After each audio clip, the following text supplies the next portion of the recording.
ဟိုက်ကြီးငါတို့ဒီထက်ပိုပြီးအတွင်းထဲသွားလို့မရတော့ဘူးဒါကရေနက်ပိုင်းကွာအောက်ခြေမှာဘေးတိုက်တန်တာကြောက်တန်း6တွေအပြည့်ပဲဒီနေရာမှာပိုက်ချရင်ညှိကုန်လိမ့်မယ်ငါတို့ရဲ့ပြက်လူပြက်ခင်စက်တီးလေးနဲ့တော့ဒါကိုဘလို့မှဆွဲတင်နိုင်မှာမဟုတ်ဘူးအရှိတောင်ဘက်ကိုနောက်ထပ်10မီတာလောက်ထပ်သွားကျွန်တော်ကိုယုံအဲ့ဒီမှာရေနက်တွင်းတစ်ခုရှိပြီးရေစီးကငိမ့်နေတဲ့တွေ့ပြီးရေနက်ပိုင်းလိုင်းတွန်းငါးတွေပဲတအုံလုံးပဲဗျတကယ်ကြီးလိုင်းတွန်းငါးတွေပဲလားဒါတွေကသမုတ်တရားရဲ့ယတနာတွေပဲတကောင်လဲတင်တစ်နှစ်ဝက်စာဝင်ဝင်နဲ့ညီမျှတယ်ဒါပေမဲ့သူတို့ကအရန်ပါနဲ့ကြတယ်သူတို့ကကြောက်ဆောင်အကွဲကြောင်းတွေထဲမှာပုံနေတယ်လို့ဖမ်းရတာလုံးဝမလွယ်ဘူးဒီနေ့တော့လွတ်မှာမဟုတ်တော့ပါဘူးဦးလေးတုံးအပေါ်မှာပဲနေခဲ့ပါကျွန်တော်ကျိုးကို3ကဆွဲရင်စက်တီးကိုအရှိန်ပြည့်နဲ့ဖွင့်ချပါကျိုးပြက်မလားဆိုတာစိတ်ပူမနေနဲ့ဟိုက်ကြီးအောက်မှာအသက်အန္တရာယ်မစိုးရိမ်ရဘူးလားဦးလေးကျွန်တော်ကိုယုံပါဆွဲတော့10ကောင်ဒါမှမဟုတ်20လောက်ရှိမယ်အားလုံးလိုင်းတွန်းငါးတွေကြီးပဲတကောင်ချင်းစီကအနည်းဆုံး10ပေါင်လောက်ရှိမယ်ဟိုက်ကြီးငါ့ကိုစိတ်ပေးစမ်းပါဦးငါအိမ်မက်မက်နေတာလားဦးလေးတုံးဒီအရွယ်စားရှိတဲ့တောတိုင်းလိုင်းတွန်းငါးတွေကဟိုတယ်တွေမှာတပေါင်ကိုအနည်းဆုံး3000လောက်ပေးရတယ်10ကောင်စုပေါင်100ရှိမယ်ဒါဆိုရင်3သိန်းတောင်ရမှာဗျ3သိန်းတောင်ဟုတ်လားငါတို့ကျန်းဖုံးရဲ့လေပေါ်မှာတစ်နှစ်ပတ်လုံးအလုပ်လုပ်တာတော့မှထောင်ကနန်းအနေငယ်ပဲခွဲရတာအခုတော့တဝက်ပဲကြာသေးတယ်ဟိုက်ကြီးမင်းတော့ချမ်းသာပြီကွာဒါကအတိုးပဲရှိသေးတာပါဦးလေးတုံးကျွန်တော်စောစောကအောက်မှာတူနာငါးပြတွေကိုလည်းတွေ့ခဲ့သေးတယ်ဗာမင်းပြောတာတပေါင်ကို1000ကျော်အထိရောင်းရတဲ့ငါးမျိုးလားတန်းချီတန်းတဲ့လေတစည်းကဒီအတိုင်းပျက်စီးသွားပြီလား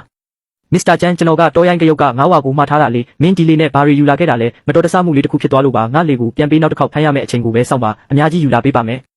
မင်းရဲ့အော်ဒါအချိန်မီရောက်လာစေရမယ်လို့ကျွန်တော်ကတိပေးပါတယ်ငါတို့စာချုပ်ချုပ်ထားတာမမေ့နဲ့ဦးမင်းအချိန်မီမပေးနိုင်ရင်3ဆရော်ရလိမ့်မယ်ကြည်စမ်းဒါဟိုက်ကြီးရဲ့လှေစုပ်ကြီးမဟုတ်လားရေပေါ်မှာဘလောက်မြင့်နေလဲကြည်ဦးသူဘာမှရမလာတာတေးချတယ်ဒါတော့မှပြန်လာရဲသေးတယ်နော်သူကငါတို့ရှောင်းဖုံးကိုလေတိုက်မိအောင်လုပ်ခဲ့တာသူပြန်ရော်ရမယ်အဲ့ဒီလေကရေပေါ်မျောနေနိုင်တာတင်ကန်ကောင်းလာပြီဒါကိုငါဖမ်းနိုင်အောင်မယ်ထင်နေသေးတယ်ပေါ့အိမ်မက်ထဲမှာပဲရလိမ့်မယ်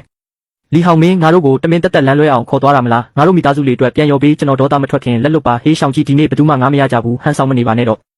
မင်းမျက်နှာကိုကြည့်ုံနဲ့တင်ရင်းကြီးစုအပြုံပဲဆွဲလာတာဖြစ်မှာပါနေဦးလူငယ်လေးအဲ့ဒီလေထဲမှာဘာတွေပါလာတာလဲဒီငါးတွေကတကယ်လာတာပဲနေဦးဒါတွေကလိုင်းတုံငါးတွေပဲအကုန်လုံးကအရှင်တွေတောတိုင်းငါးတွေကြီးပဲ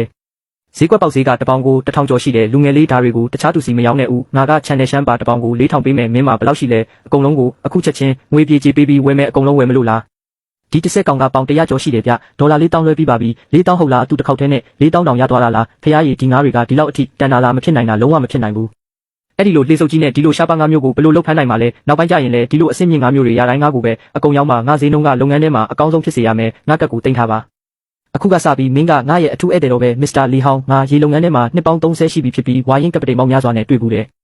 ဒါပေမဲ့အင်တာနက်လည်းမရှိရေတာလည်းမပါတဲ့တစ်သားလေစုပ်လေးတစ်စီးနဲ့တောရိုင်းနှခမ်းဝါ9ပေါင်50ကျော်ဖမ်းလာနိုင်တဲ့သူကိုတော့မင်းပဲပထမဆုံးမြင်ဘူးတာပဲ